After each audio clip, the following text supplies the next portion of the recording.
on airwaves across this country over the course of the last few hours. So this is an expulsion because members of the Tennessee legislature stood up for our children and spoke out against gun violence because guns are the #1 killer of children in our country. 9-year-old children were killed. In Sandy Hook, 6-year-old children were killed.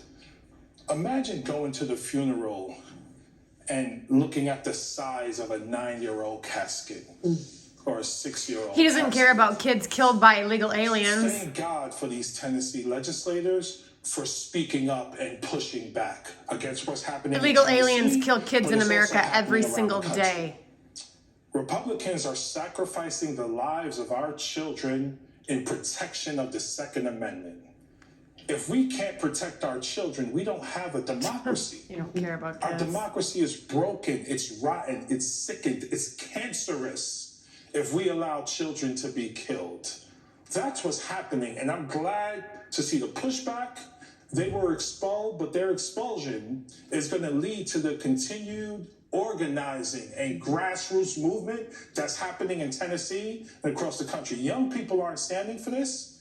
People of my generation aren't standing for this. It's time for a movement to transform America into what it's capable of being. Build the I wall. feel like it's almost generous to suggest that the reason Republicans are doing this is because of the Second Amendment. Because I look at it and I think, well, maybe on its face, this is about the NRA and about gun rights, but it seems to be about something deeper. And race is absolutely what appears to be part of this, but also just naked partisan gain, owning the libs, putting them in their place. The parallels that are being drawn between this and January 6th. It's like Republicans have been looking for a way to paper over what is such a heinous, ugly chapter in their party's history, which is to say the January 6th insurrection.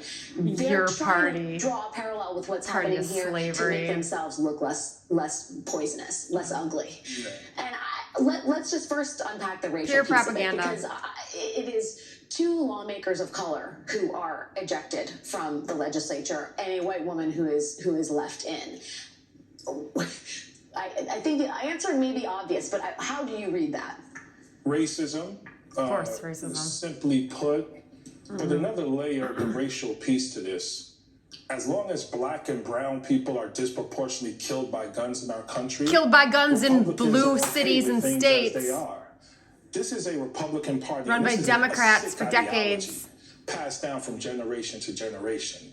This is slavery, Jim Crow, the Ku Klux Klan, eugenics, the Second Amendment, the Great Replacement Theory, right? It's all of that balled into this thing.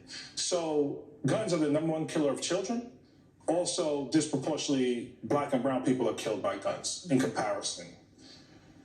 Domestic violence and gun violence is something that we Children, have to including talk about 18 as and well. 19-year-olds. Women being killed by their partners by guns. Republicans historically have been against women's rights and women's civil liberties. You know, Roe v. Wade is one, And presently, I would say, right? yes. Roe v. Wade is one example of that. So this is who they are. No, we don't mind. Keep killing your babies.